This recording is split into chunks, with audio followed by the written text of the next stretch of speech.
from the vehicle! Now! Hands where I can see them! I'm complying, officer. I'm not resisting. My hands are visible. You're being detained for suspected vehicle theft! Don't make this harder! I've served this country 18 years. Officer Ryan Caldwell made a decision before he ever stepped out his patrol car, and that decision was rooted in a lie he had told himself for over a decade. Men like this don't own cars like that. Officer Ryan Caldwell thought he knew exactly what he was looking at. A black man, a brand new Range Rover, a gas station just off the interstate. In Caldwell's mind, the equation was effortless, almost automatic. Someone who looks like that doesn't legitimately drive a vehicle worth nearly six figures.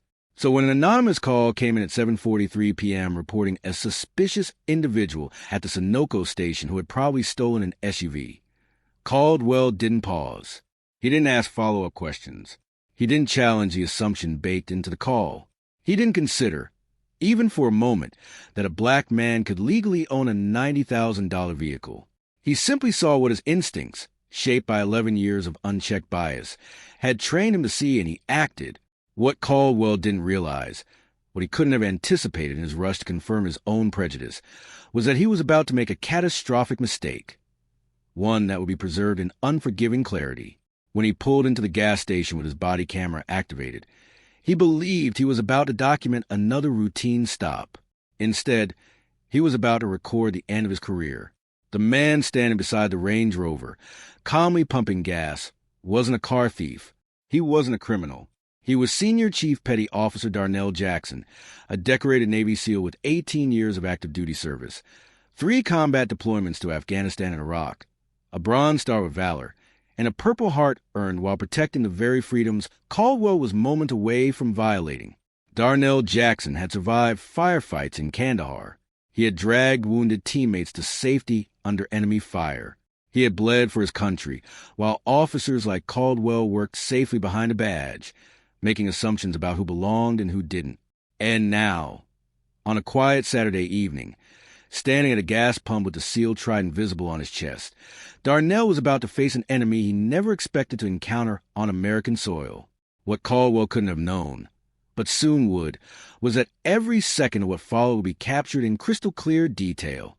His own body camera, recording from his chest, his dash camera documenting the approach, the gas station security system filming from 3 separate angles, overhead fluorescent lights providing perfect visibility, every word spoken, every gesture made, every assumption exposed in high definition.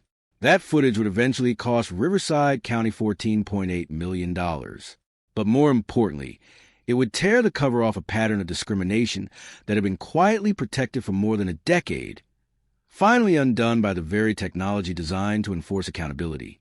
Officer Ryan Caldwell had spent 11 years with the Riverside County Sheriff's Department building what supervisors praised as an impressive record of proactive policing. He was known for making stops other deputies hesitated to initiate, for trusting his gut, for acting when something felt off. His arrest numbers were high. His quarterly evaluations were glowing. On paper, he was exactly the kind of officer the department wanted patrolling interstate corridors. But beneath that polished reputation was a pattern that should have ended his career years earlier. 19 civilian complaints over 8 years, each telling the same story. Black drivers stopped for vague reasons. Hispanic families questioned about immigration status during routine traffic stops.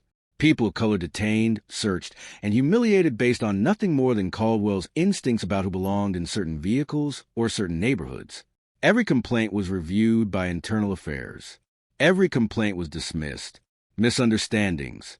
Insufficient evidence. A citizen's word against the deputies. Caldwell learned quickly how the system worked. As long as he claimed reasonable suspicion and used the right language in his reports, the department would shield him. The pattern was unmistakable to anyone willing to look.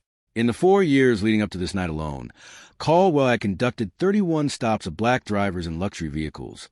BMWs, Mercedes, Lexus sedans, Range Rovers. Each time, the justification was identical. Anonymous tip, suspicious behavior. Vehicle doesn't match the driver. Each time, 0 stolen vehicles were found. Every driver was legitimate. Every stop was pretextual. Most troubling of all was the body camera record, or rather, the absence of one. On 14 separate occasions when complaints were filed, Caldwell's body camera footage was mysteriously corrupted, malfunctioning, or never activated at all. Technical issues that seemed to arise only when his conduct was questioned. Supervisors noted the pattern in internal memos but took no action, praising his effectiveness while quietly ignoring the mounting evidence. This Saturday evening was different. This time, the camera worked perfectly. Senior Chief Petty Officer Darnell Jackson had spent 18 years serving a country that didn't always return the favor. Born and raised in Norfolk, Virginia, the son of a shipyard welder and a school nurse, he grew up watching Navy vessels glide through the harbor, dreaming of something bigger than the cramped apartment he shared with his two brothers. At 19, he enlisted.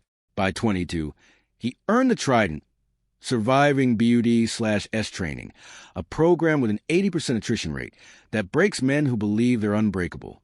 3 deployments to Afghanistan, 2 to Iraq, missions that would haunt most people forever.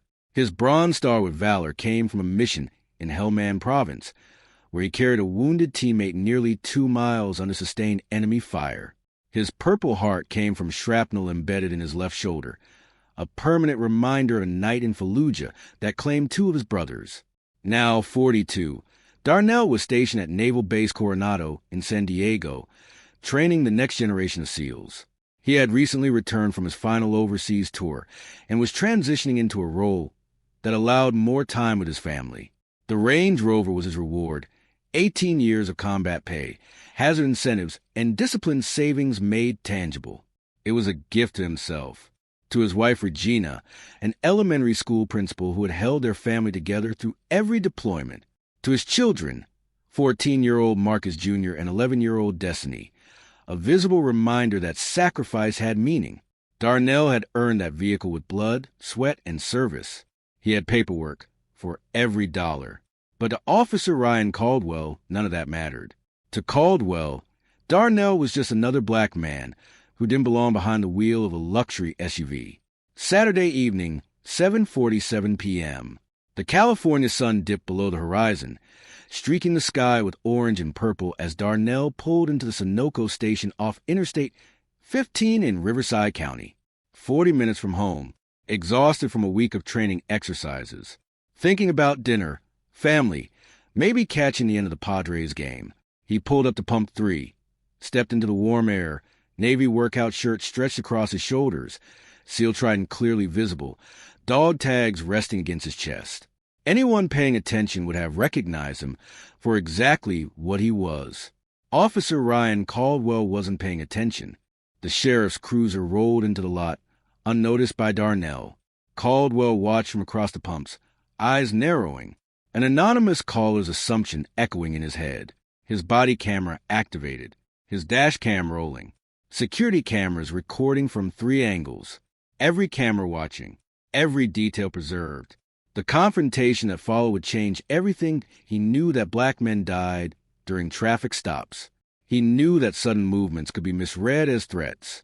He knew that hesitation could be fatal. So he moved with agonizing slowness, his hands rising to shoulder height, palms open, fingers spread wide. Every motion was deliberate. Every gesture was calculated to keep him alive. I'm complying, officer. I'm not resisting. My hands are visible. His voice was calm and controlled. The voice of a man who understood that survival, in moments like this, depended on discipline and restraint. Caldwell holstered his weapon and closed the distance fast. Too fast. He grabbed Darnell's arm, spun him violently, and slammed him against the side of the Range Rover. The body camera captured the impact in brutal clarity. Darnell's face pressed against the glass of his own vehicle, the SEAL Trident on his chest clearly visible as Caldwell twisted his arms behind his back. The sharp metallic snap of handcuffs cut through the evening air. You're being detained for suspected vehicle theft pending verification. The gas station's front door burst open. A middle-aged man in a Sunoco polo hurried out, his name tag swinging against his chest. Manager. Officer, wait, he said urgently. We got security cameras. I can show you. He drove in normally, pumped gas, paid with credit card. There's no theft here. Caldwell didn't even turn his head. Sir, step back. This is a law enforcement matter. Officer Amanda Reeves stepped closer, her own body camera capturing every second. "Ryan," she said quietly, softer than a whisper, but still recorded. "His documentation is clean. The plates came back registered to him. Maybe we should review the security footage before."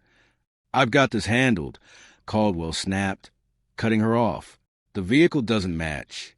We're taking him in for verification." Reeves' camera recorded the conflict on her face, the recognition that something was deeply wrong, and the institutional pressure telling her to stay silent. She stepped back, but she left her camera on. That decision would change everything. The back of Caldwell's patrol car was cramped, airless, and reeked of stale sweat and fear, the residue of everyone who had sat there before. Darnell's wrist throbbed as the cuffs dug into his skin, tightened far more than necessary, the metal biting against bone. Through the cage separating him from the front seats, he could see Caldwell's body camera resting on the dashboard, still recording, its lens pointed directly at him. Darnell sat quietly at first, the weight of the moment pressing down on him. He had been trained to endure captivity, to resist interrogation, to maintain composure under conditions designed to break the human spirit. But he had never imagined using that training in his own country, detained by officers sworn to protect citizens like him. When he finally spoke, his voice was low but steady. Every word was captured by the camera Caldwell had carelessly left running. "I've served this country for 18 years. 3 deployments to Afghanistan, 2 to Iraq. I've been shot at defending this flag. I've watched friends die wearing the same uniform I wear." His voice cracked, emotion breaking through the discipline. "And I'm sitting here in handcuffs because I drove my own car to a gas station. I bought that car with combat pay. I earned every dollar. And none of that matters because of what I look like." Outside, Caldwell searched the Range Rover. His body camera documented everything. A military duffel bag with workout gear, a change of clothes, a laminated photo tucked into the sun visor. Darnell standing with his SEAL team in desert camouflage in front of a helicopter somewhere in Afghanistan.